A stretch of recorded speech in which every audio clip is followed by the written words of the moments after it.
you know, it's not gonna be, it's gonna have some criminals.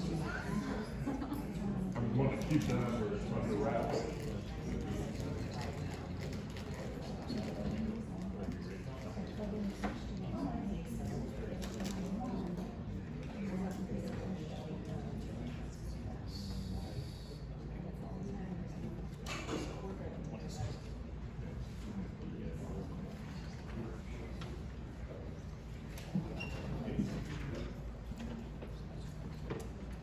Okay, good evening. We will call this July meeting of the Zoning Board of Appeals to order.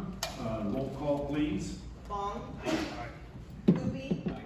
Here. Here. Maxley. Here. McClanahan. Here. Vaughn. Miller. Chairman Lassiter. Here. Thank you.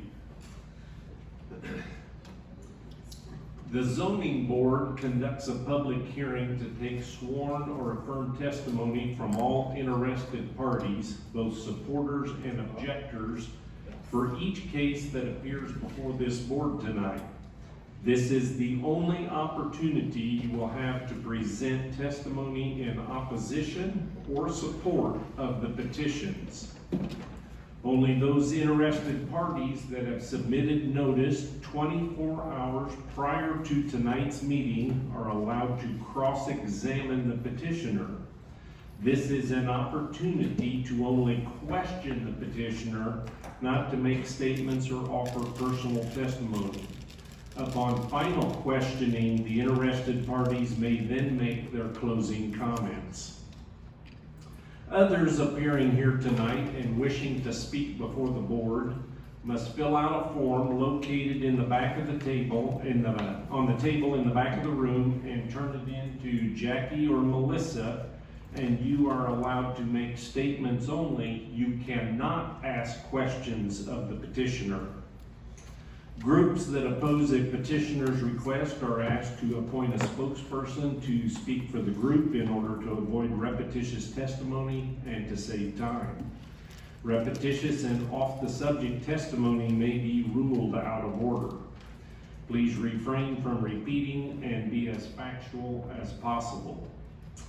Now, following the public portion of tonight's hearing, the zoning board will enter into deliberations where they make a finding of fact based upon a variety of different considerations.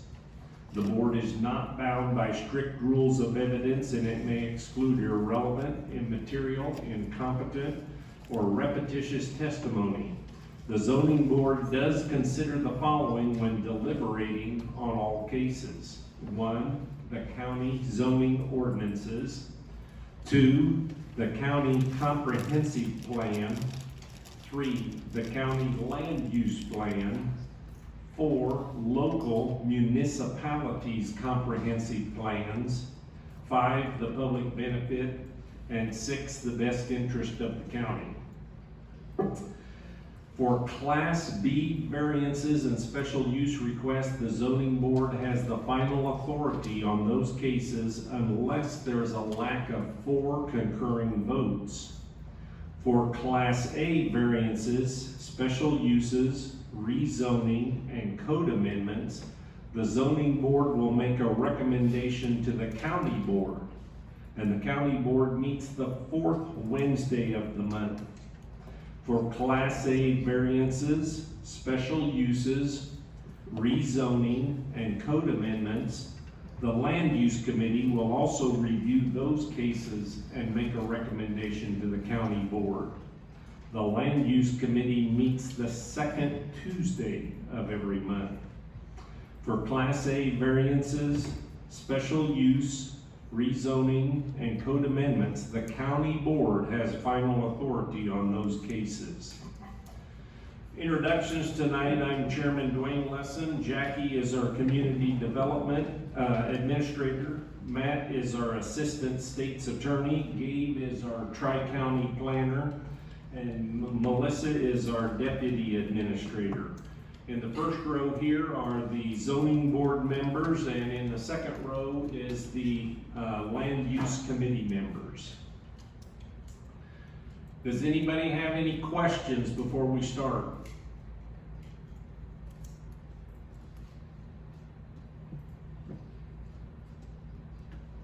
Okay, board members, you were either mailed or emailed minutes of the last meeting. Is there a motion to accept those minutes? So moved. Ball? Is there a second? Fair? Any concerns or items to be noted?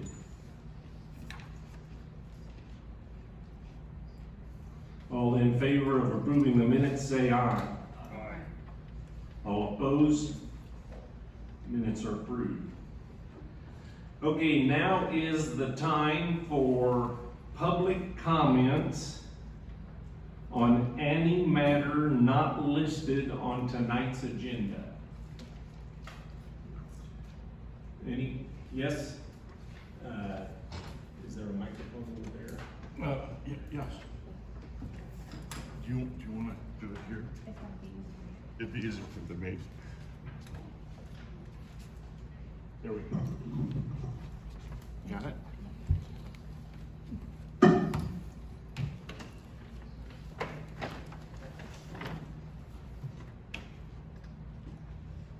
Name and address, please. Yes, my name is Amber Toll, 617 East 1400 North Road, Danvers, Illinois. Okay, you may begin. After the last board meeting, there were many citizens that were frustrated, and some board members seemed to be frustrated as well. And I know why everyone's frustrated and where they are placing the blame. If we are going to blindly feel that we have to approve all wind and solar, then why are we having ZBA hearings over them? I'm here tonight just to say that we still must look at these special uses objectively and take them seriously. Citizens of this county shouldn't feel that their concerns fall upon deaf ears. We have another 3 or 4 solar cases to hear tonight, and I'm sure that we will continue to have many more. If we continue to approve all of them, then we will continue to chip away at our farmland because these tend to all fall in Ag 1 and agricultural preservation districts. I'd like to draw your attention to the Tazewell County Comprehensive Land Use Plan. It states that prime farmland should be preserved for agricultural uses and large contiguous areas of farmland should be preserved. Prime farmland is arguably one of Tazewell County's most valuable non-renewable resources. While we do allow for construction and operation of solar development, the plan states that we should accommodate but first protect agricultural uses. This could be done by including an assessment of whether 75% of the proposed site contains soil with a productivity index of less than 125. Soils of this nature are not considered prime farmland. This assessment is a valuable practice and it should be continued in the future. A second method of accommodating new development is protecting agriculture is preserving large contiguous areas of farmland. Isolated land development that is not adjacent to developed areas can threaten agricultural operations by exerting development pressure that prompts additional development, dividing large swaths of farmland and restricting the expansion of livestock feeding operations. The development of land contiguous to existing development land is best for agriculture. I would also like to point out some areas that are commonly misrepresented and that I believe are far stretches of the truth and should result in negative finding of facts. I don't believe that these projects should be classified as temporary. With the contract signed for these projects, we are designating this land for solar installations for the rest of our lives. It is multiple decades. I feel this is not temporary use. For the life of the project, it will not be used for agricultural purposes, which directly contradicts the purpose of this requirement, resulting in a negative impact to all supporting industries: seed, fertilizer sales, equipment, the farmer, the local elevators. Plus, there is no guarantee that this can or will be returned to Ag 1 agriculture. These projects must not be detrimental to public health, safety, morals, comfort, or general welfare of the neighboring vicinity. They must also not be injurious to other uses or nearby properties.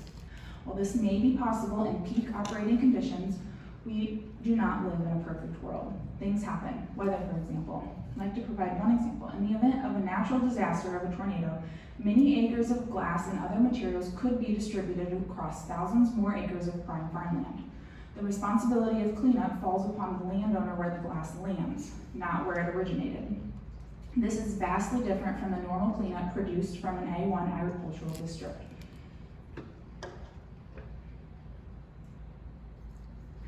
We are introducing industrial development, and unsuspecting farmers receive an increased risk of land contamination in which they cannot insure for. This could be detrimental to their operation. Also, as noted above, there will be a negative impact on supporting industries and employees. These projects are not consistent with existing uses. Many are in A1 agriculture preservation districts. A1 permits the operation of an agricultural related business. A solar installation is an electrical generating business only related to agriculture because it is slated to be built on prime agricultural land.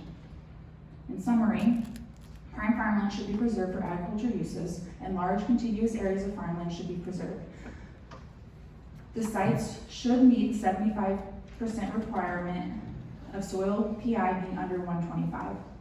A solar installation greatly differs from the current uses of surrounding land in A1 agriculture preservation districts.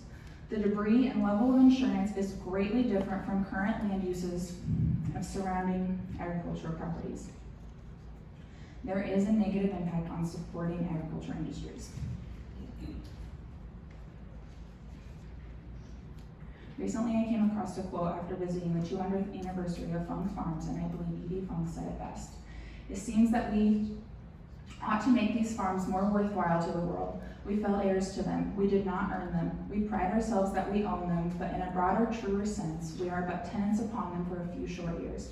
They belong to the world, to the generations that come after us. These are large projects accompanied with much controversy. I thank you for your time and consideration that you put into these matters. While on the surface, these matters seem to only affect the immediate residents and landowners of the project, the long-term, broader picture touch a much larger population. Thank you. Thank you. Good job, man. Other public comments on matters not listed on tonight's agenda? You can come this side or that side. I think this microphone's on here.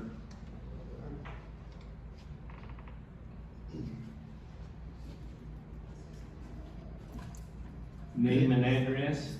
David King, 1984, East Jefferson, Morton, Illinois, 61550. Lived a mile and a half from where I was, well, I was born in Peoria, but lived a mile and a half from where I grew up all my life.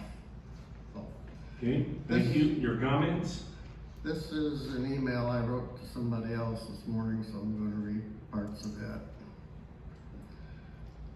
These solar production facilities, energy production facilities, are nothing like a farm. They are the farthest thing from a farm that I know of, and I detest anyone calling it a farm. This includes people in our county, current board members, and leadership. A real farm does not have all the land covered up with potentially very hazardous materials. It does not keep all the area taken out of mostly a permanent base. It is tied up for 30 to 50 years. No farm does that.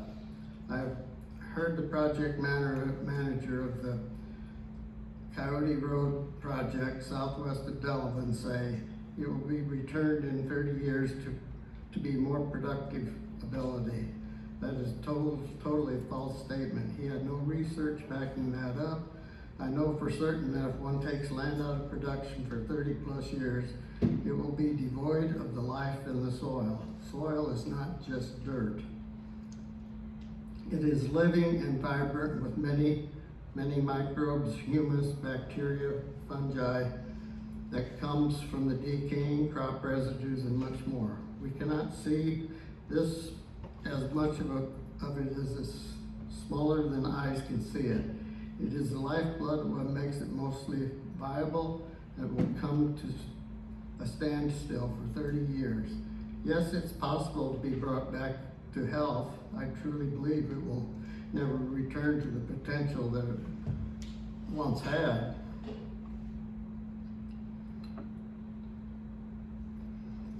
That brings, is totally false. That brings another point. We have county officials not knowing what is happening to our farm ground because it is a tendency to believe whatever one is told. I urge all committee members to do their own research and find out the real answers to the things that should affect their decisions for years and generations to come. That being before they make these important decisions. You know me pretty well. I have been pretty adamant about what I know, and that is the real truth. This happens when one has been doing what I've been doing all my life. I've farmed all my life from when I was probably 3 years old. My next question to the county officials is, how can you believe these solar experts that come into this area for one and only one reason? That reason involves meeting people, eventually turns neighbors against neighbors, communities against families. We don't let solicitors go down the street for a reason. And here we've allowed something like this basically do the same thing. It's tearing people apart. This is the real question that needs to be explained. Now, I don't know if anybody knows this or not, but Congress is working on the Farm Bill. And one of the things that Representative Bost from Southern Illinois has asked to be put into the Farm Bill, it's not near passed yet, but it's being contemplated, that no solar or wind production would come off of ground that's considered prime farmland. And Amber explained that too. Okay, I have on my hat that says PCM. It's called Preservation and Conservation Management. I'm part of, it started in Central Illinois, where we track all the crops that we grow year by year on each piece, the fertilizers put on, trying to reduce fertilizer cost and usage, and then all these results get put into a pile that University of Illinois trends out, sorts different yield differences out, and the goal is to reduce use of fertilizer and hopefully some chemicals, and to maintain production. And these are some proactive things that we are doing to try to eliminate state and federal government from putting rules on us that are unheard of. I went to ICC back in 1972, 73. Professor Max Foster said, one day, boys, you guys are going to be regulated on how much nitrogen you can put on. This is coming, and it's still coming, but I hope I don't see it in my lifetime. I'd like to be able to do what I want on my own ground. And that brings up the other part, that private property citizens' rights. Landowners should do what they want as long as it doesn't affect the free will of somebody else that's close by. And that's why our Constitution has a Bill of Rights, because there is rights of others in the community. So whenever we, as this nation, get back to a constitutional republic and not a democracy, we are a constitutional republic. Whenever that happens, we might straighten a few things out. Thank you very much. Thank you.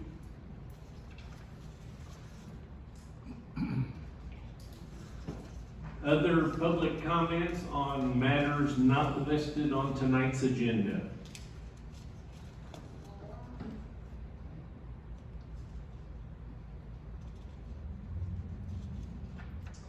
Okay, we will, get ready to start hearing cases then.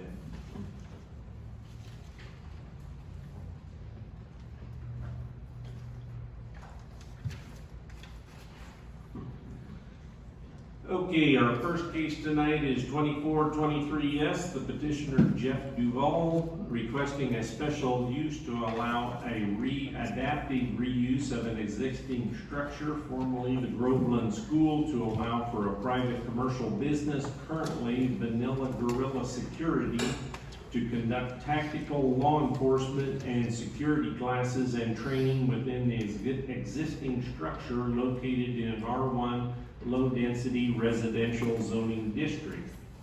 This is a Class B case, so the zoning board has final authority.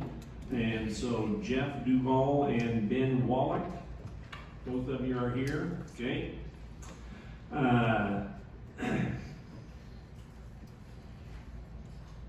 I'll do you both together. Do you hereby swear or affirm to tell the truth, the whole truth, and nothing but the truth, so help you God?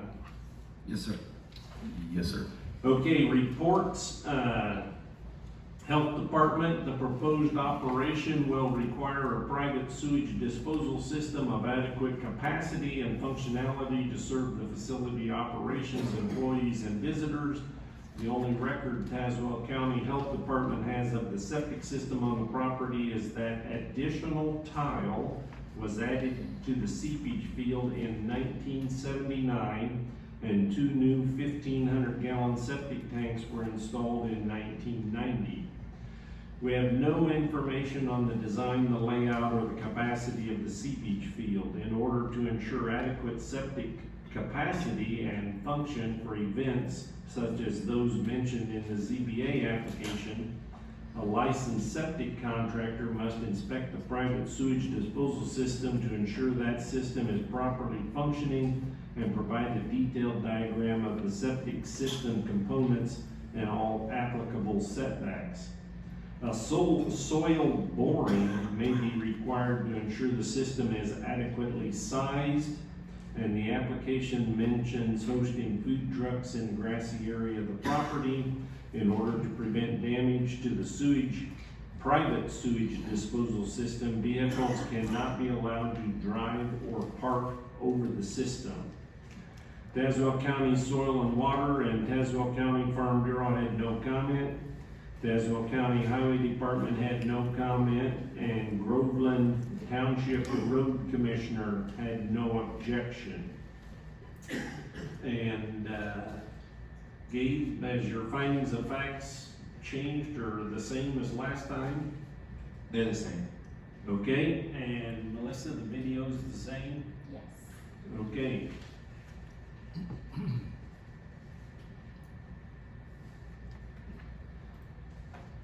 Okay, we heard a lot of information last month on this, and we decided we needed to bring this back at this meeting so we could get updated information. So, what do you have to inform us with? Okay, well, I brought Ben Wallach with me. He's the CEO of the Vanilla Gorilla. So to answer any of the questions that needed to become for you guys. Nothing has changed on my side, except for just learning the processes, so going through them. Okay. Ben, why don't you explain what happens in these training sessions? Sure. I'm sorry I wasn't able to make the last meeting. I was training law enforcement up in DuPage County. A little bit about my background. I was a Navy SEAL for 12 years, 2001 to 2012. I got out of the SEAL teams. I worked for the CIA and other government contracts for 10 years. About 3 years ago, I stopped the overseas work and I started training law enforcement with another company, former SEAL Team 6 buddy of mine's company. I started my company about a year ago, and we conduct training it's called CQC training, or active shooter training. Basically, teaching officers how to go inside rooms and spaces and deal with an active threat. I train law enforcement all over the United States, and in order to conduct this training and to have training value that come out of the training, you have to have a good building in order to do that. And typically you need a building that is abandoned or not really in use, because buildings that are in use, because it's all paint type simulated training, you get paint on the walls, you know, it becomes a problem. So it's very good to find a building that isn't really in use, and like Jeff's building, it doesn't really matter if, you know, law enforcement officers shoot the walls with paint and things like that, because it's just not a building that is being used right now. I have 2 other SEALs that work for me, and then I have a Peoria SWAT commander that works for me. And we all agree that Jeff's building is, for training value, is one of the best buildings that I've used before, especially even with that other company where I travel around. It's a very good building to use. It's a school. It has smaller rooms, you know, for law enforcement officers to get training like a more residential type structure, but also for schools and things like that for active shooter training. All of our instructors are certified through the Illinois Law Enforcement Training and Standards Board. We host Mobile Training Unit 7. I'm an instructor for them, as is 2 of my other SEAL instructors. And we hosted classes for quite a while through Mobile Training Unit 7. You can talk to Brian Fangle, who's the director. He's trying to book the building again, you know, and use us as instructors to facilitate training until Jeff was notified that apparently we can't use the building for such set purposes. Jeff told me that the last time he was here, there was a bunch of questions, maybe tactically related questions that he couldn't answer, so I'm here to maybe clarify anything, any additional questions that you have that might make you hesitant to allowing, you know, the rolling building to be used for such purposes. So that's kind of why I'm here. So. Okay, typically what are the size of your classes or the number of participants? About 16, about 12 to 16 typically. Okay, I think there's some other questions. So I take it you're running through a set of scenarios, working up from something fairly simple into something very complicated, with maybe 1 shooter to 2 or 3 or 4 shooter type situations. Do you use any pyrotechnics, like a flashbang? No. Okay. And I brought, if you would like, I can pass it around. This is one of the simulated training rounds that we use. If you want to take a look at it, it's just a plastic little paint tip that shoots out the end. That's all we use in that building. There's no live fire, there's no crash bangs, there's no pyrotechnics or anything like that. So this goes into a standard police weapon like Yeah, that? it's called simunition. So Okay. it's a different, like for that's a 9mm casing, Yeah, but yeah. it's a different pistol than their duty weapon. Okay. And the rifles have a different bolt that is used. I also brought a rifle one that is used as well. There's a different bolt that goes in the rifle, and then it chambers those rounds. So they can use their service weapons, so they get familiar with using them in a stressful situation? Yes, and because it's, you know, it's not paintball, it's they're actually using their weapons that they use on duty. It's very valuable training because it's not loud. You don't need ear protection or anything like that, but it gives them the ability to, you know, use their own firearms that they use out on the street and And it cycles like it would? Yes, you can do magazine changes. You can. It's no different than shooting at the live fire range. Only there's no noise, obviously, Yeah. and the recoil management of the firearms is less. Yeah. Yes. Very, very similar. You Yeah. won't tell it. Yeah. Let me pass these over. So you said no pyrotechnics. You don't use any smoke or any flashbangs or No. anything like that? No. Okay. Are there plans to do that in the future? No, in order to do something like that, you would need a different facility. Like if you were going to use pyrotechnics, that would be like breaching, and you would need a special shoot house that has doors set up for that, for breaching and such. The reason I ask all this, I spent 20 years in the military myself, retired first sergeant. Okay. And so I know how scenarios have a tendency to creep over a period of time. You know, you gotta keep it active or people get bored. You know, I've been here once, I've done it. Yeah. You gotta give them something new. And that's what I worry about, that this thing could creep out of control over a period of time. Well, the classes that we host, they're all, you know, they're either 3-day for the patrol level classes or they're a week long for SWAT. And we don't deviate from the Illinois Law Enforcement Training Standards Board curriculum. Okay. Like you can, I mean, I can give you the curriculums if you want to look at each day and each training that is done, but we only do those classes. Like we don't, so there's not any, you know, potential for it to escalate into more advanced scenarios and things like that, because we're just hosting those curriculums Okay. as they. So when you're doing this training, you have somebody working as the active shooter? Yes, we have role players. Yeah, the role players, Yes. okay. So, okay. Thanks. Yeah, and you know, for instance, like I trained the LaSalle SWAT team with my guys through Mobile Training Unit 7 last January, and you know, a lot of law enforcement, they didn't have any buildings in LaSalle County that was abandoned to do, and so they were very happy to be able to come down here and use Jeff's building in order to, you know, have the training, and they loved it, and you know, I train them once a month since that training, so. I have one more. When you do this training, are people in the neighborhood notified you're coming in to do training, or you just show up one day and do your training over a period of time?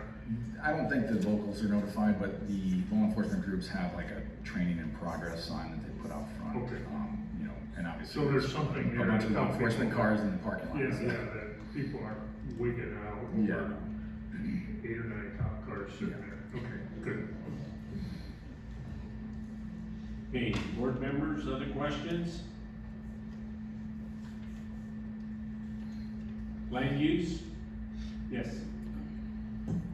Well, I should apologize because I'm probably, Todd and I are the two reasons he had to come back. We had a lot of questions about law enforcement. I used to be in charge of courts and law enforcement in Northern Illinois, so I worked with all the mobile units. I was one of their instructors. So I had a bunch of questions about your process, your protocol, your safety, and Todd hit most of them. But the truth is, in your presentation, when you started talking before you took questions, you answered all my questions, so I'm satisfied. Thank you very much. Sure. Okay, other questions? Okay, I think it was mentioned, and the area around this is considered R1 low density residential. And so what's the noise factor?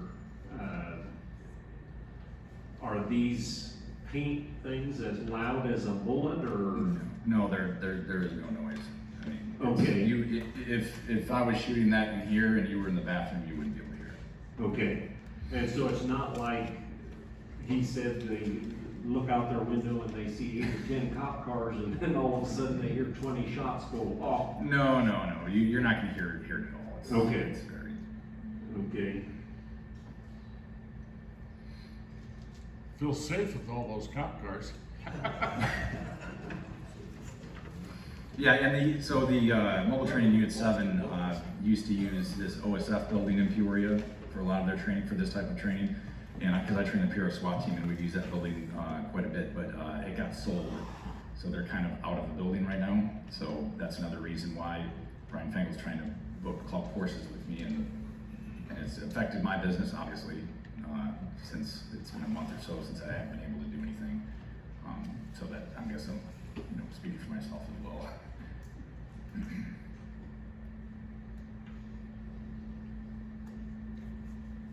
yes, that I was gonna get to that when we switch back. Any other specific questions for Ben? Okay, we're gonna go back to Jeff then. Okay, the original application had a whole list of potential uses for the building and the grounds in the future. The grounds, yes. Right, and so what, has anything changed or firmed up since the last meeting, or what are your ideas? No, we were thinking about doing a whole new application to get rid of the things that were on the land. Right, I never did get to that, I'm sorry, I was out on business. And so, no, I don't plan on doing anything out in the grass. The only thing really is this. Okay, that's your main focus tonight? That is my main focus. Okay, so any of you're the stuff- putting the yard sales and, I forget what, or a couple of the Yeah, others. frisbee golf and Yeah, that, right, yeah. on That hold. all we can go through Melissa and them for the special one day or weekend Okay. variance.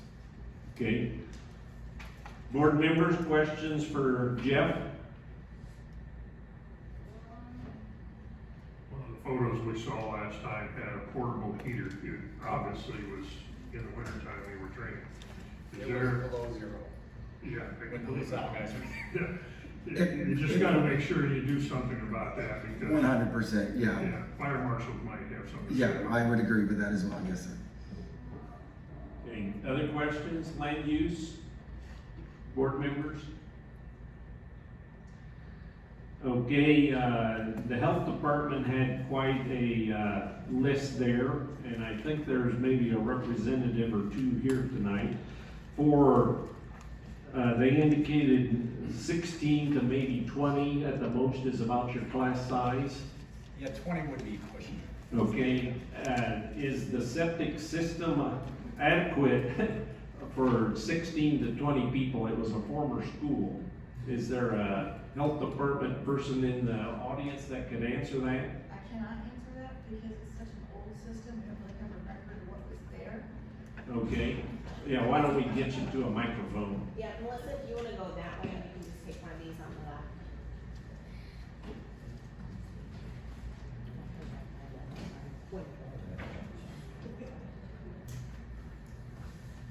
Could you identify yourself, please? Sure, Melissa Getzi, Director of Environmental Health. So I can't really tell you if it's adequately sized without having that soil boring done, because the system is so old. Soil borings were not done back in the day, and we also do not have a complete diagram of the system because it is old. So that one soil boring would verify, along with the contractor telling us what exactly is there, would let us know whether or not it was sized adequately. Okay, because I assume when you hold these classes, the inside bathrooms are what you use, right? Yes, I have one working bathroom. Okay, But I have just one question. Like, Okay. so, when I train these law enforcement groups all over the states, I work in plenty of buildings that don't even have bathrooms. I mean, they go down to the gas station or so Right. forth. I mean, that's just the nature of the beast with using abandoned buildings for technical training. So Right. that's just what I. and so, I'm not the expert, that's why we have the expert here. Should the septic system not be adequate, he also, I assume, would have the option to provide portable, porta potties or something for 16 to 18 people for a weekend event? We'd have to work that out with community development, because normally on a business, it's usually has to provide a restroom, but it is something that could be looked at. Okay, so, Yeah, this is not, he has other places, this isn't where his business is. Right. Yeah. But you're using it as. Mine's a residential. The school is considered residential. It's zoned, The zoning is residential. Is residential. Could be different than Yeah. what she said, that's not correct. I just and wanted to- that's part of the dilemma we got in last month. It's a readaptive use of a current building that's zoned in a residential area, but for business type purposes.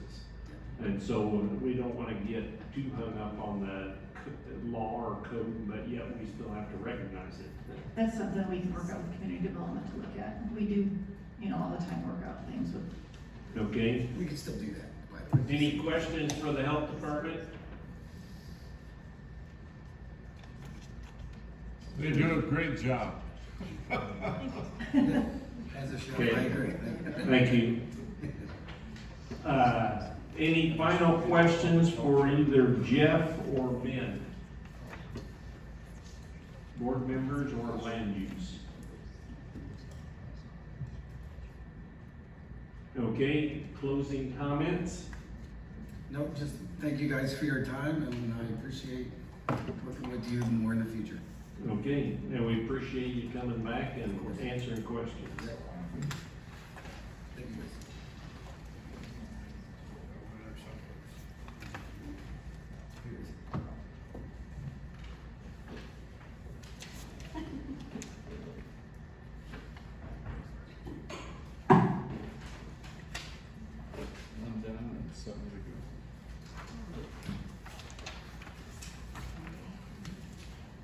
Okay, our second case tonight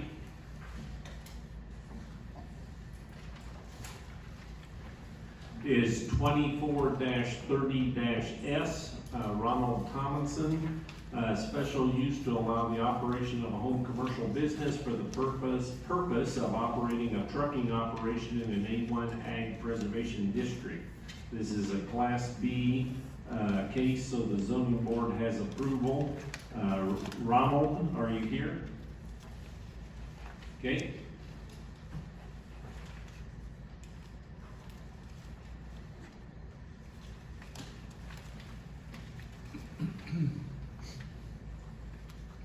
Name and address, please. Ronald Thomason, 1845 California Road, Pekin, Illinois.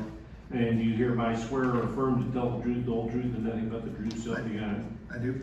Okay, reports, the health department, restrooms must be provided for employees if a restroom or other wastewater sources, example, utility sink, are added in the structure. The wastewater must be routed to either the existing septic system serving the dwelling, if it is sized appropriately, or a septic permit must be obtained and a separate septic system installed. Tazewell County Soil and Water had no comment. Tazewell County Farm Bureau and Tazewell County Highway Department also had no comment. Groveland Township Road Commissioner and the City of Pekin both had no comment. Gabe, some findings of facts. Yeah, the proposed special use is to allow the operation of a home commercial facility. The operation of the proposed special use takes place 7 months out of the year and operates during the day from 7 a.m. to 4 p.m. The main function of the proposed special use takes place off-site, and the equipment for the home commercial business is stored behind the barn, which mitigates any visual impact to the nearest neighbor. Based on these findings of fact, being 12 positives and 2 not applicable, I recommend the special use to operate a home commercial facility in the A1 district be approved. Okay, video.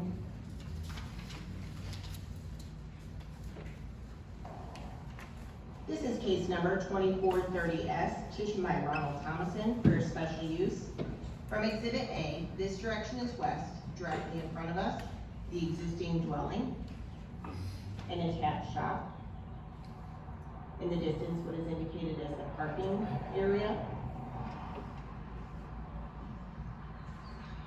This direction is south, down California Road. This direction is east, and the entrance to the property off of California Road. This direction north. Nearest residence to the north, and back to the place of beginning. Okay, thank you. Okay, Ron, why don't you explain what your request is tonight? I just want to be able to run my trucks out of my home. I've got 3 of them. Very rarely do I have them outside now. I was waiting for a large garage door opener to be put on my door. There's like a 2 to 3 month wait, and I've got that in now. And I have some photos here, sir, showing all 3 trucks in the building. Every now and again they are outside if I gotta move things around in my shop, but the large door facing east is a 30 by 14 door, and all the trucks have an opener in them, and they pull in and out each day daily when we use them from Monday through Friday. And like I said, it's a short time. We're down in the winter time, so we don't run basically from end of November till mid-late March, depending on the weather, because of it's so cold and freezing here. Construction pretty much stops. My trucks are a big value to this community and Tazewell County. We've worked on the Derby project for the last couple, 2-3 years, and my trucks were actually on the Court Street project just last week. So it's a very big need in the area to get big construction projects finished here in the area. And I've been in business for almost 9 years now. Okay.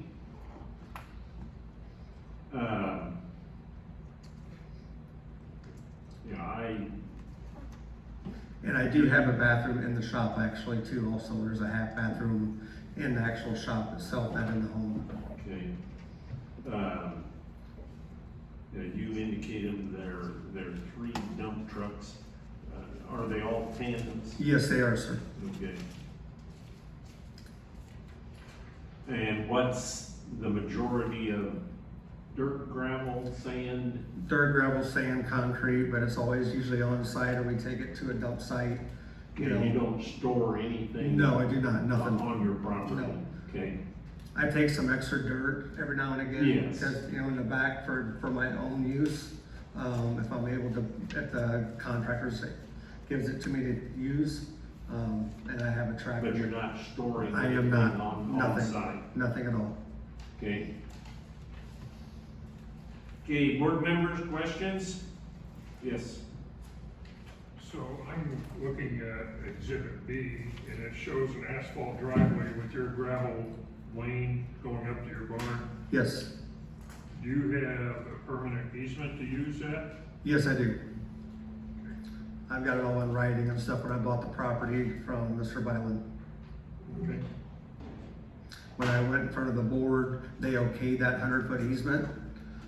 When I got my permits, I just built that home 2 years ago, and I just, and it's all brand new, so. Okay. And I lived right up the street, 5 doors up at 1925 California Road. It was a very large home. I downsized and moved down here with a bigger shop because I have a lot of toys. I got 17 vehicles, and so I needed more room, so, and a bigger garage door. Thank you. Okay, other questions? Land use? Yes. Well, you calling me? Yes. My only question is, I go through them all, but I'm really just concerned about neighbors, the impact of the large trucks. As long as you had them within business hours, not in the middle of the night. Not at all. As long as there's no noise pollution, or light pollution, or garbage, or runoff, those are the kind of things I care about. I know you do a good job, so I assume that all that'll be taken care of. For sure, and every 6 months, my trucks are inspected through the state. They gotta be at a certain noise decibel and brakes and lights, and they're inspected every 6 months. They gotta be up to date or they don't get on the road. Thank you. Thank you. Okay, board members or land use, other questions? Okay, yes. Question, Mike. So your trucking business is a corporation, Yes, it is, I'm incorporated. so you're wanting to separate that from your own? Is that why you're doing this? No, I'm doing it actually, well, for one, when I lived up at 1925 California Road, I had no idea that I needed a special use permit, to be quite honest. One of my neighbors was not happy about it, and that's why I'm here. So the separation of the building, maybe I'm too new at this, but why? Separation of the building, what do you mean? Well, you want to move the line between the building and the lot line. No, I'm not, It's already there, I understand. no, I'm not moving nothing. Oh, no. Wrong one. Looking at That's the all wrong good. picture. It's all good. Say it's brand new, I'm not moving anything. Apologize. That's all right. Okay, is Mark Byland here? Yes, he is. Okay, go over here to this far chair where the microphone is. It's still on. I brought the Star Show.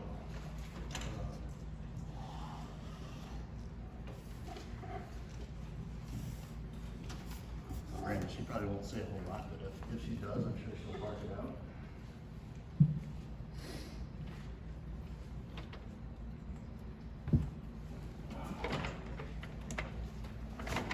Okay, name and address, please. Good evening, everybody. My name is Mark Byland. I reside at 1851 California Road in Groveland. I'm the son of Kathy Byland, and survived by Randy Byland, who passed away May 25th of last year, 23rd, excuse me.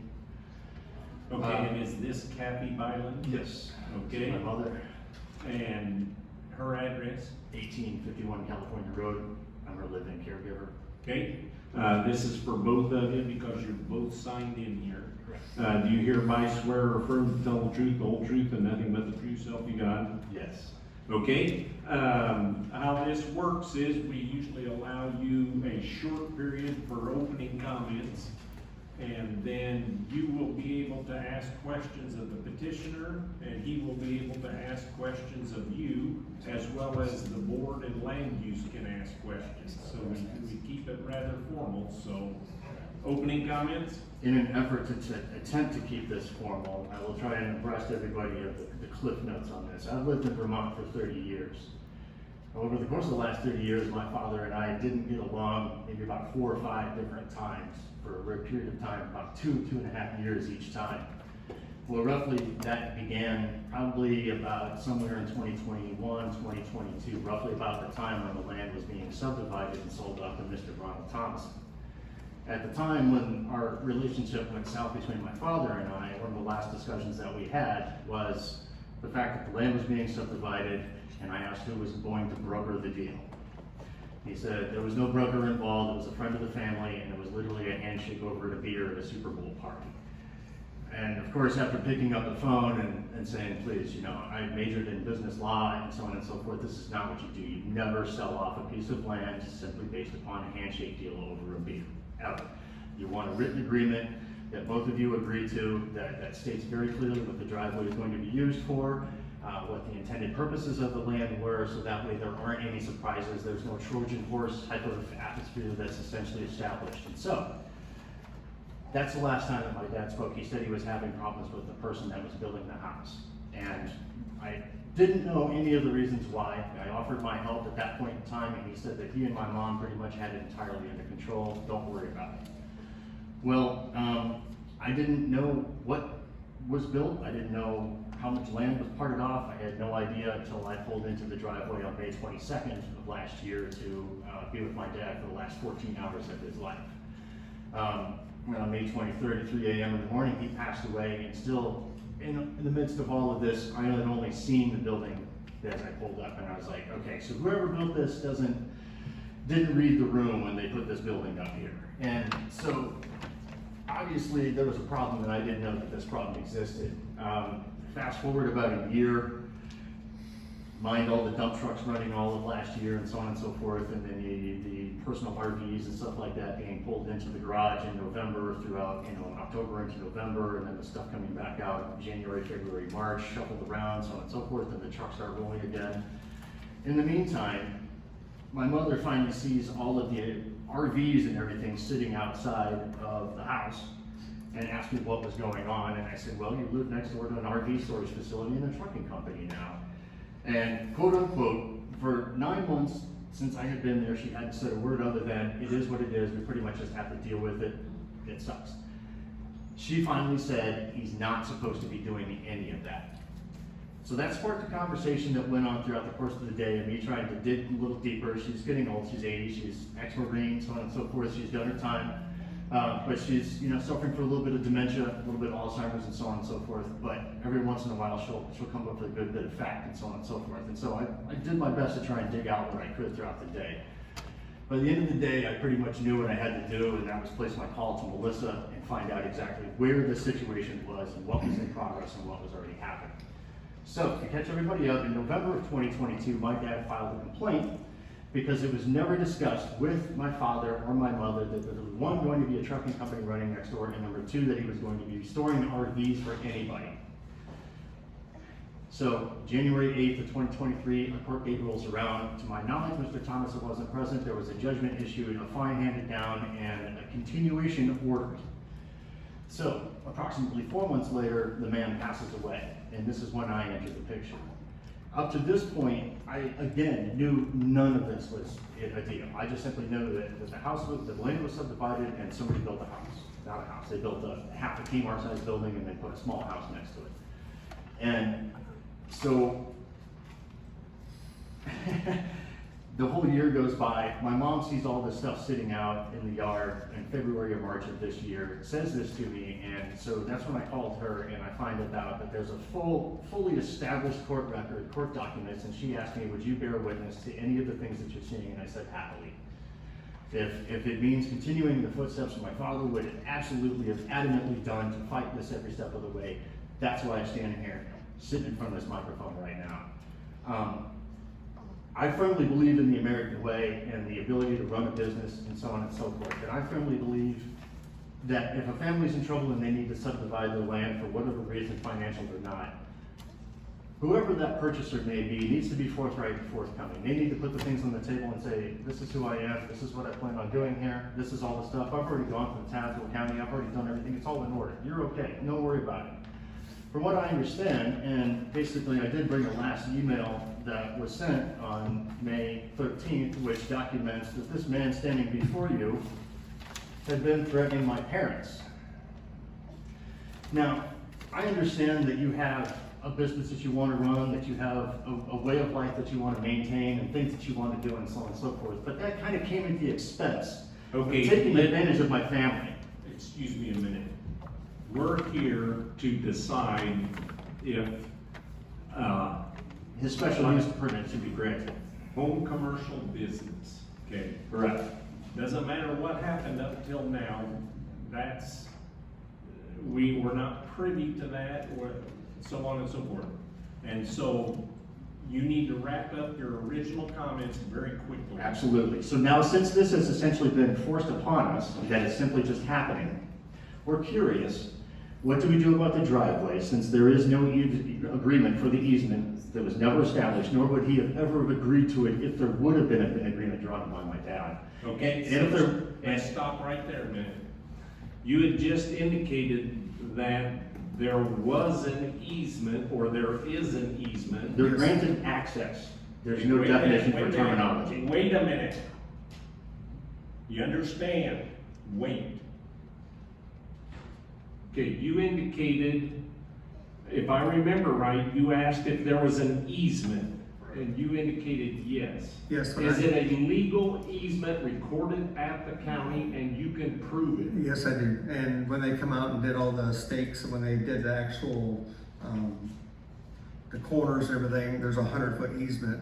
And Randy offered me that 100-foot easement. He goes, just use my driveway, 100 foot, and you can veer off on your own driveway. I said, perfect.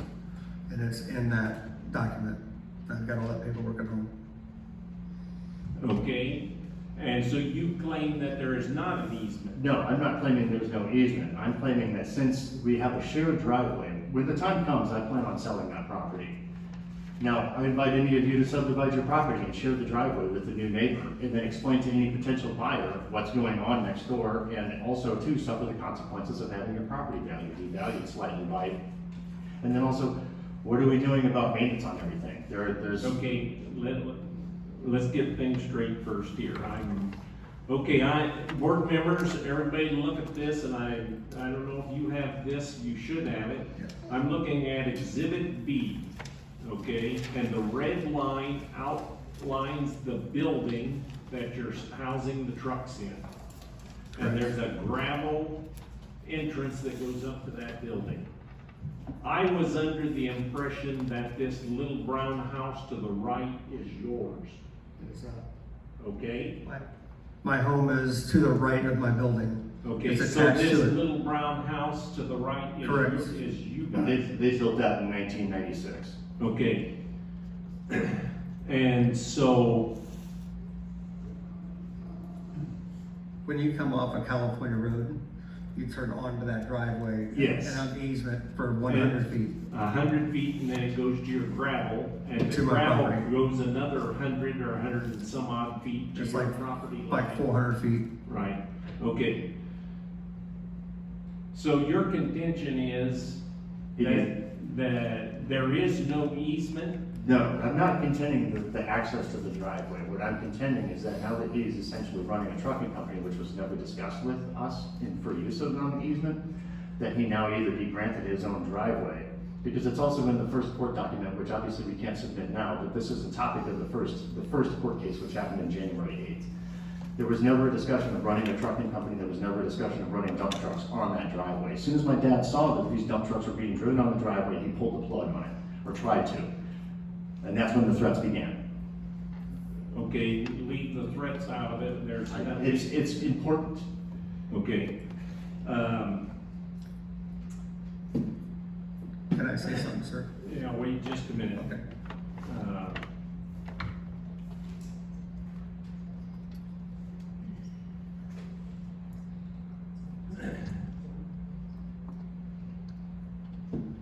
Are there other factors here that, need to be worked out before we can proceed with this case, or? I guess we're asking for some advice at this point. Based on what we can see in the recorder's system right now, it looks like there's a survey plat that lays out where the easement's gonna be, or where there was intended to be an easement over the existing driveway. But there's not a more detailed easement agreement, which typically is done to address issues like the intensity of the use and maintenance and things like that. Would that be attached to the, what do I wanna say, the deed or the description of the property? I'm not sure whether, I have that at home. I think it may be or it may not be, I don't know that it matters whether they're Probably attached as depends long on as the they're attorney that did it. probably right. You're saying you have an easement agreement at home? Yes, I do, and Randy signed off on it, yes. Okay, Doesn't look like that was recorded. it doesn't look like, We're not able to find that in the recorder's system as we sit here right now. okay. Also, I just wanna say that, Randy and I obviously sold me the property. He knew I had dump trucks, so it's not like he didn't know, because I ran this same thing with my dump trucks up at my other home the whole time I lived up there, 5 doors up. So to say he did not know that is wrong. Okay. Your contention is that, why doesn't he just make his own driveway? That would be, I think, the best solution Okay. in the long run. According to this map, it looks like the width is 165 feet, maybe 166 point something. Is there an access off of California Road there that you could make your, a driveway? It I looks could. like it'd be anywhere from 100 to 500 feet. Yeah, I just have to put in a culvert for the water to drain, obviously, and you put the dirt over top and extend the driveway, yes. Okay. May I say something? Yes. All right, I just want to point to the map real quick. I think, basically from what I see, this location right here, there's a guardrail that starts because the creek flows. Well, Where the right tree is. Correct, exactly. And then, you know, with a couple of the trees cut down, he'd have a sight line to be able to see northbound traffic on California Road. And Okay, he's so- also got considerably less pitch here to deal with than we have here. And it, you know, all we're asking is that he restore his driveway to his land. He can do what he wants since he's permitted for that now. It won't interfere with what we've got going on. And this was originally my dad's intention anyway before he passed away. He was looking at the legal consultation to get this taken care of. So this is essentially just kind of putting this in the hands of you guys now at this point. Well, it's not, because we have nothing to do with easements and recorded, And I do have our sole thing tonight is this property appropriate to run a home commercial business from? All right. And I apologize for bringing you all into it, but I think it's important everybody knows. And so, okay. Do you have any specific questions for the petitioner? If we do plan on keeping this driveway the same, how do you plan on maintaining it for the long term? Would you agree to any kind of usage agreement legally written up that states very specifically not only how many trucks, but the time? He said that the business runs from 7 a.m. to 4 p.m. I was waking up at 20 minutes to 6 this morning after being up until 4 a.m. with her. I understand that you have a business to run, but 3 dump trucks rolling out at 20 minutes to 5 is not 7 a.m. or 20 minutes to 6, excuse me, is not 7 AM. So, time, and let's be incredibly specific about the easement usage. And if we can't adhere to those, I would say at this point, we need to have our own driveway. Most trucks, most of the equipment and most of the jobs in the area start at 7. Right. So, yeah, they might be 15 minutes before. We're usually very close, next by. As far as the driveway goes, I will maintain it, do whatever I need to do. I've got the equipment, I've got a tractor, whatever needs to be done. I talked to him about it here a couple, 2-3 months ago, about putting in some more hot patch out front and stuff. I have no problem doing that at all. Okay, do you have any other questions? At my expense, I'll pay for it, I don't care. I do think this requires further discussion and that he should have his own driveway. That's where it stands with me. Okay. Do you have any specific questions for Mr. Byland? I do not. Okay, board members, questions for Mr. Byland? Land use, yes.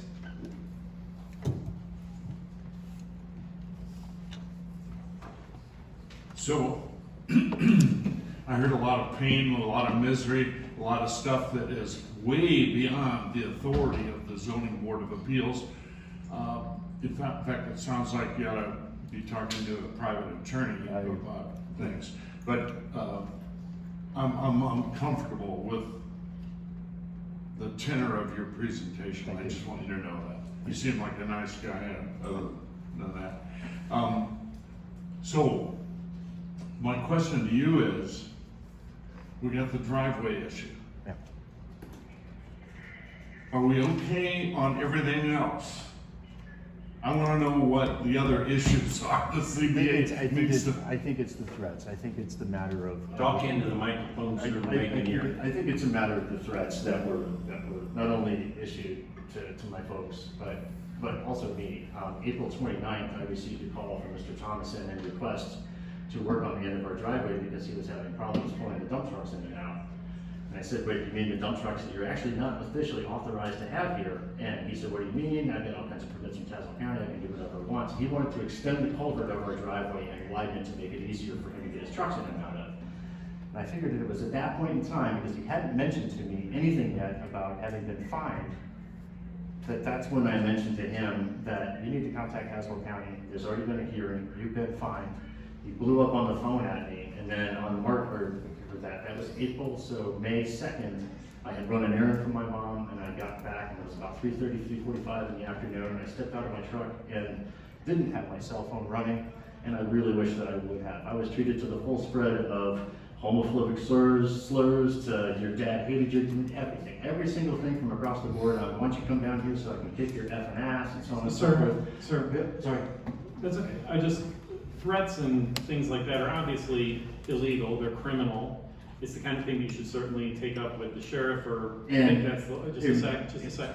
But so, I just don't think we need to get down into the deep details of all that for today's purposes. I know we think don't. That's, right, so I would encourage you to take that up with the sheriff, that's the kind of thing, even though it may be a few weeks old, that's still the kind of thing they can follow up on. Okay, thank you. So, when I said other things, I meant other things that have to do with this case. I meant other, not other emotions, but not other history, bad history. If I could, Russ, what I think he's probably getting at, sir, is there other issues with the operation of this business? Yes. It's not like personal conduct or that stuff. My apologies. Microphone, This is an impassioned situation here, you have to understand. Please, Dan, forgive me for being so. But yes, there is one other issue. And it was an issue that my dad had brought up in regard to lighting. And there was something that I had mentioned about 2 weeks or so after being here. And I had noticed that the lights on the outside of the building were pretty bright. So I asked if there was any way that we could either get those changed or turned off, or motion sensors, in which I was actually refused. And 3 weeks later, actually brighter lights were installed, which now I do have 2 pictures of those of what the place looks like at dusk and as well in the middle of the night. So if I'm to understand, there's lighting requirements for zone 1 or A1 agricultural as well. So I would like to submit these to be able to view. I have not installed any other lights. There's 2 lights on the outside, one above each door, and it's been there since day one. You put brighter ones in after the first one. I did not. Yes, you did. Which ones are which? There's 1 light above each door. To assume that this was prior and that was after. This is dusk, and that's at night. Okay, so this Yeah, is those the are both same the light. Correct, yes. They're called LEDs and they're bright. It's very dark back there.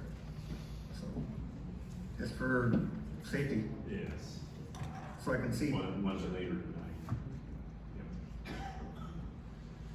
Yep. Okay. So, Okay. in order to finish my comments, and wrap this up quick, so my comment is, given the objector an opportunity to identify the categories, one is driveway, one is lights. So what I encourage is, the zoning board of appeals to consider, if they're going to approve the project, having language on those 2 issues, if you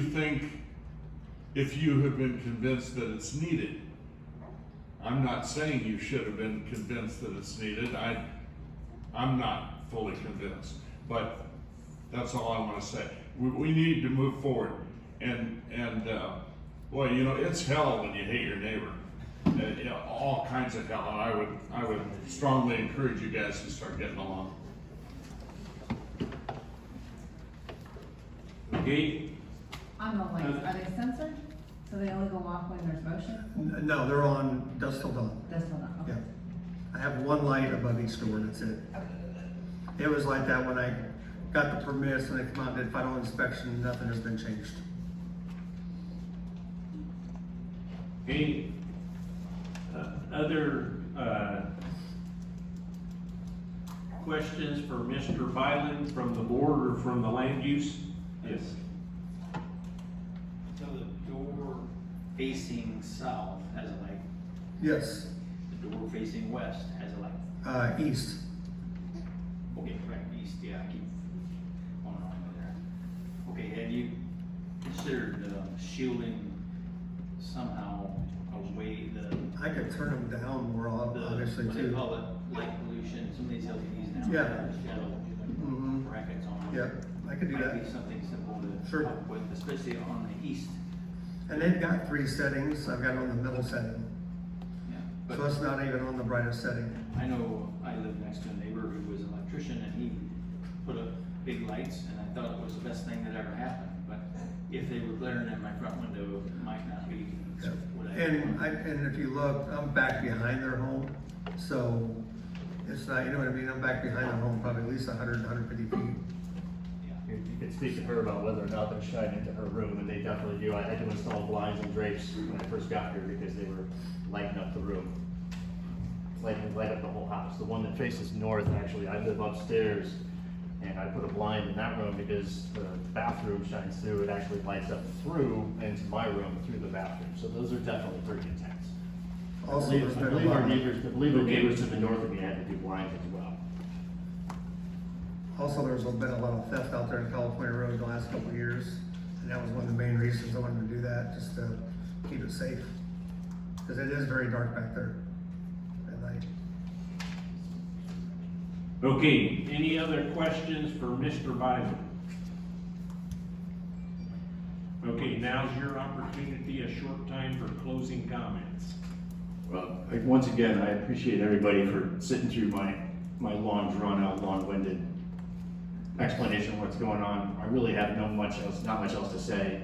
I brought my mom just along, just so you guys can see who else is being affected by this. It's not just me. You know, my father passed away last year, and this would have been a nightmare if he'd have still been around. This would have just been all out, just poop parade. Okay, you're excused, thank you. You're excused, we're gonna go on to the next one. Sounds good, thanks. Jeffrey Osh, I hope I pronounced that right. Ash. Ash. Oh, The O is silent. It is. I've got it as I Name and address, please. My name is Jeffrey Ish, and I live at 1601 California Road, Pekin, Illinois. And do you hereby swear or affirm to tell the truth, the whole truth, and nothing but the truth, so help you God? I do. Okay, now you cannot ask questions, but the board and land use can ask you questions. Okay. And so we're gonna allow you a little time for opening comments. Okay, I just have a statement to make that I live 2 houses to the south of Mr. Thompson, and I've never been disturbed. Okay, let's clarify, 2 houses to the south of his house or to the south of this building? Well, his house is next to the building, so Oh, 2 okay. houses. I live 2 properties to the south of his Okay. property. Thank you. And I've never been disturbed by any of the trucking activities or any of those activities. I live on California Road, and it's a very industrial road, regularly traveled by large trucks, Amazon, Walmart delivery trucks, farm vehicles, many every day. And I have occasionally crossed a few of Mr. Thompson's vehicles on the road, and they certainly are just typical of the traffic that I see there every day. Certainly it's not been a problem at all. Okay, board members, questions for Jeffrey? Land use?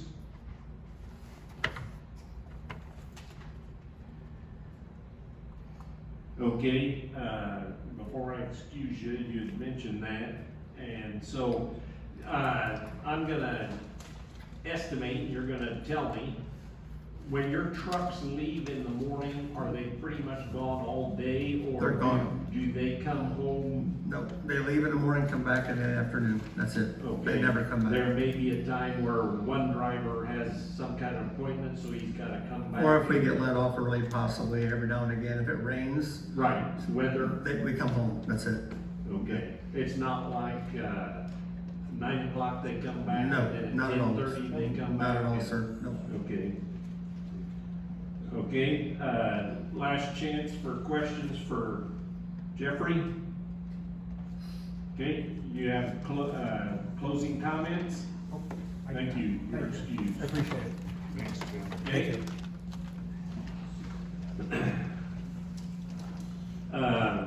Okay. The health department indicated restrooms for employees, and you indicated there was A half bath, a half bath. correct. And so that is tied into the current septic system on the property? Yes, it is, and it's in the shop. Okay. And so the employees can use that? Yes, sir. Okay. One question we typically ask on a situation like this is a home-based business. Gas, oil, fluids, do you change the oil of the trucks on the property, or you take them to someone who services them, and if so, how do you handle waste oil, et cetera? Yeah, I take all my stuff to Phil Morton truck. They're just up on 98, right before you get to Morton. He does all my main maintenance and all the big stuff. I change air filters, and maybe add oil if they need oil, check fluids, and just wash them there. That's all I do. Okay, and then, I believe it was in the film, or maybe some pictures that were passed around, like you said, that I do have lots of toys. I do. I got I have 17 vehicles. Okay, are any of those, stored for rental money? No, they're not. They're all your personal They are, yes. vehicles? Yes. Okay. Just like right now, I've got a friend of mine here from Minnesota, and they're here for a couple days. We're leaving Friday for a trip, and they have their camper at my house, but we're leaving on Friday. So Right, they just got in town yesterday. It's not like I'll store it here this week, I'm not. you give me $100. No. Okay. Okay, board members, other questions? So you typically come out of your driveway, or the driveway, head north or south? Usually north, but it depends, no, south, but north and south, yeah, Depends on yeah. where the work is. Yeah, If we're in Pekin, most times we go south. Yeah, and judging by the creek there, you're probably at the bottom, coming downhill from either direction. Yes, Okay. Use of common trucker term is Jake brakes or exhaust brakes. we don't, no, do not have those on those. Nope, Okay. nope. Okay, other questions?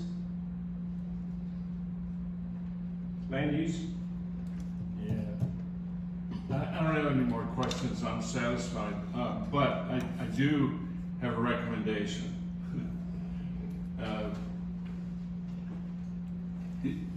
And that is to do everything you can to, you know, you mentioned you've got equipment, you've got material, you've got the know-how, and so I don't know from what I heard whether any of that would do any good, but it can't hurt.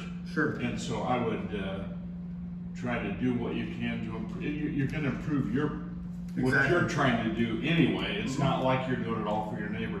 But I think that would go a little ways into resolving some of these issues. Thanks. Okay, It should. I'm looking at Exhibit B. And is there, and not being familiar with this, and like you said, that in that bottom corner, it looks like there's a ditch or ravine. Is there a place where you could have your own drive on your own property? Yes. As an exit on California Road? Yes, there is. But like I said, when we And did that would this, always be subject to the Groveland Township Road Commissioner. correct, to yes. approve that. Mhm.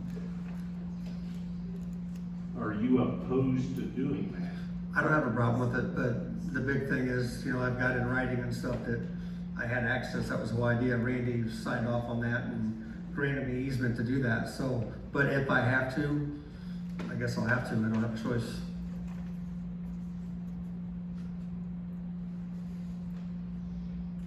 There is plenty of room there, so. Okay.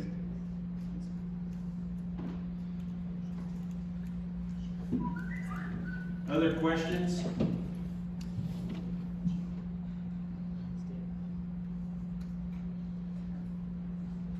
We'll see if they have a confab here, what comes out of the confab.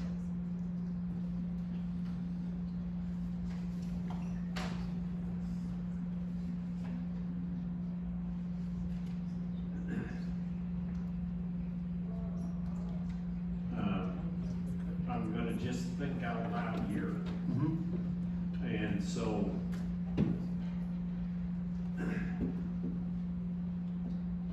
if you would possibly agree to make your own driveway, it is maybe more likely that the committee would not attach as many conditions or regulations, you know. Mhm. If you got a job that was north of Peoria, you might need to leave at 5:30 instead of 6:15. That don't happen very often. I know, but I mean, I don't want to, put a condition that, you know, you can't exit the drive till 6:25 or something. Sure. Does that make sense? That Yeah. We don't wanna get in that type of situation. I understand. You need to run your business. Mhm. And then, I think there's probably a couple options, like you said, especially the one or maybe both lights could be And I can turn them down more than. turn them down or shaded, type situation. It is a zoning, in my opinion, nightmare. Easement agreements very seldom ever work. They might work for the first set of people, but all of a sudden the next set or the set after that, They work till they don't. yes. And so, Like I said, I'm more than willing to do the maintenance. And I'm very pleased that your maintenance is off-site, and it looks like you've got a nice business and a nice building, and Thank you. I'd love to have a door like that where I can just back my trucks in and then the next morning pull them out and not have to squeeze them in the corner. And so, okay, last opportunity for questions. Did anything come out of that confab or? I wanted to confirm my thought that the prior road district, or prior road commissioner, commented that he would not approve an additional entrance there because of where it's located on the hill. So just so this group is aware in making this decision, that we don't know what the current road commissioner may or may not approve, but that may not be a viable condition. Okay. Other questions from the board or land use? Okay, now's your opportunity for closing comments. All I'm asking is for the special use permit. I have brought more tax money to the community by building another home out there, and I just want to run my business. I'm a legit deal. I'm a corporate. I've been in business 9 years, and that's all I'm asking for, just to be fair. Okay, thank you, you're excused. Thank you.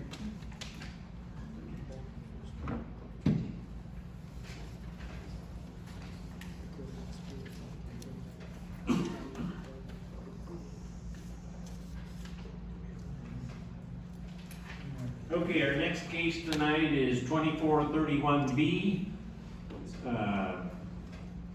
The Heidick Estate, and they'll correct me when I make it up here, is requesting a variance to allow an existing accessory structure, a shed, to be 12 foot from a newly created rear property line, which is 13 feet closer than what's allowed in A1 Ag Preservation District. This is a Class B, so zoning board has final authority. Michael Cochran. Is that you? That is me.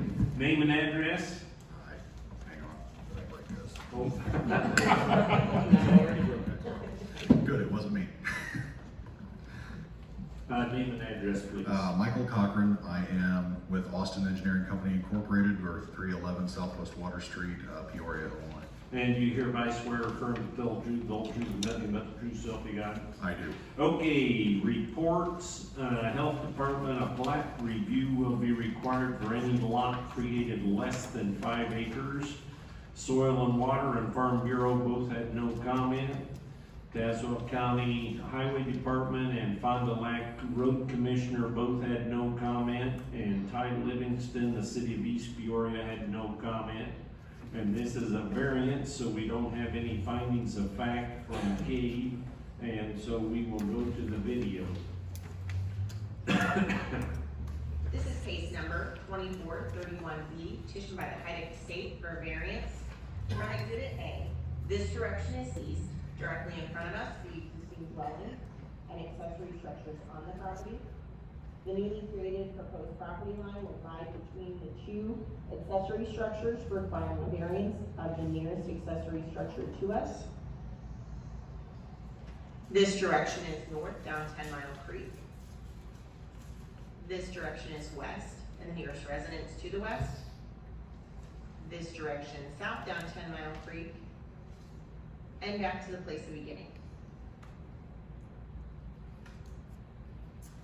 Okay, thank you. Okay, Michael, why don't you explain this request?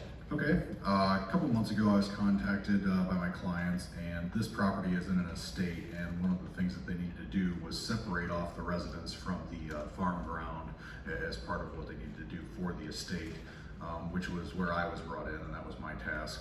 When I met them out there and we discussed where they wanted the property line to go, there was a shed that had a lean-to portion on it. Just for clarifications, I show that on my site plan. That has since been removed. So that lean-to portion of that shed is not there anymore, so there would not be anything over the property line at this point in time.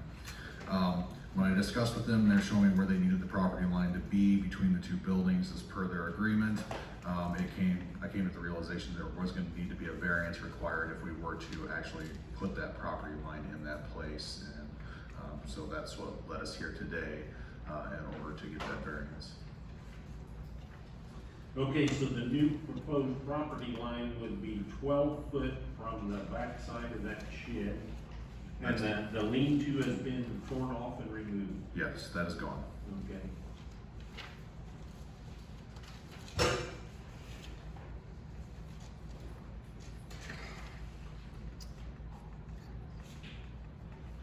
Okay, board members, questions?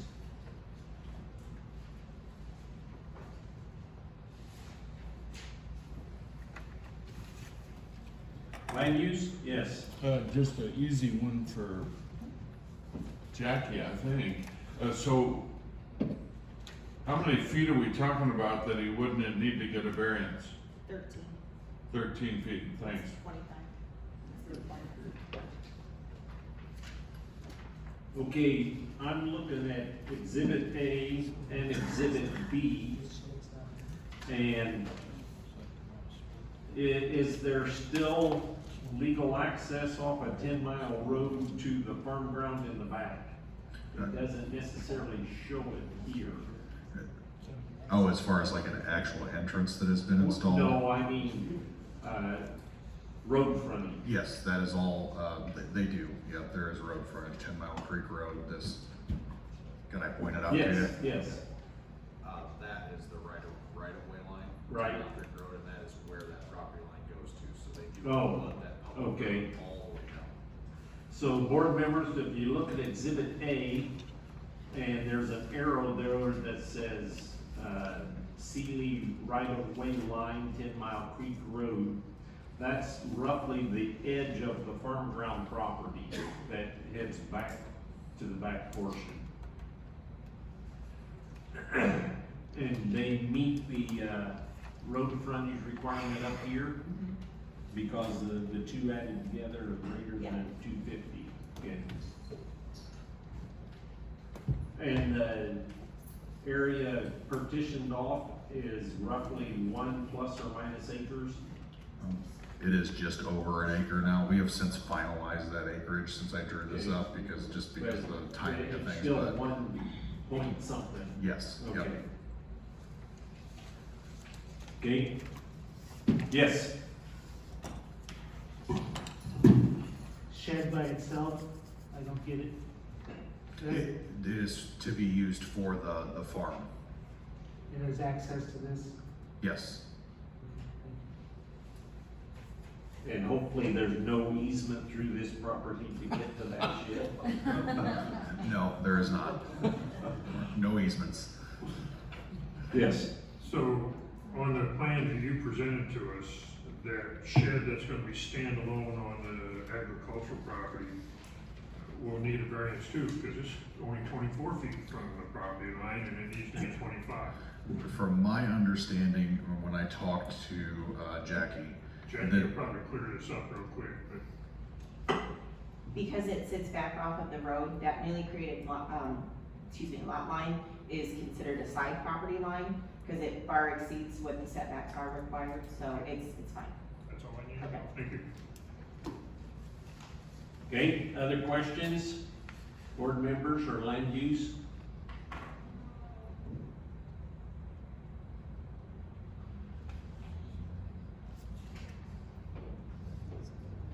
Okay, I see that creek or whatever runs right through the middle of the property. The access to the back part is still the same as prior to this division.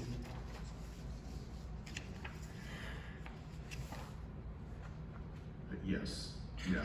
Okay, it's We're not not, like, yeah. it's not like they have to come through here and the driveway's right here. No, not at all. Okay. Questions? Okay, closing comments? Really nothing to add other than, like I said, we're here to just, settle out the estate and create the division line where they had all agreed upon it, and that required the variance request. Okay. Thank you, you're excused.